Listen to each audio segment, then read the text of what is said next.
उद्धव ठाकरे की शिवसेना यूपीटी के शक्ति केंद्र मातोश्री में हुई सांसदों की हालिया बैठक की अंदरूनी कहानी अब बाहर आ गई है, जिसने पार्टी के भीतर सुलगती गुटबाजी और असंतोष को उजागर कर दिया है। दरअसल राज्यसभा सदस्य प्रियंका चतुर्वेदी और पार्टी के मुख्य प्रवक्ता संजय राउत के बीच तीखी नोकझोंक ने उद्धव ठाकरे के सामने एक नई चुनौती पेश कर दी है।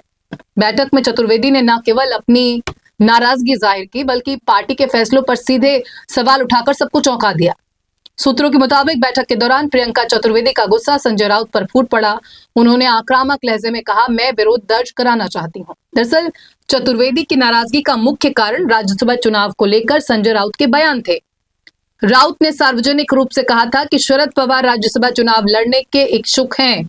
चतुर्वेदी का मानना है कि इस बयानबाजी के कारण ही महाविकास अघाड़ी से नामांकन उनके बजाय शरद पवार को मिल गया। उन्होंने राउत की कार्यशैली पर सवाल उठाते हुए पूछा कि वो पार्टी की आधिकारिक नीति के बाहर जाकर ऐसे बयान क्यों दे रहे थे। वहीं प्रियंका चतुर्वेदी के आक्रामक रुख को देखते हुए उद्धव ठाकरे को बीच बचाव करना पड़ा। ठाकरे ने राउत का पक्ष लेते हुए स्पष्ट किया कि उम्मीदवारी को लेकर अंतिम फैसला उनका स्वयं का था। उन्होंने चतुर्वेदी को टोकते हुए कहा, भले ही कोई कुछ भी बयान दे, लेकिन पार्टी प्रमुख मैं हूं और अंतिम निर्णय मेरा ही होता है।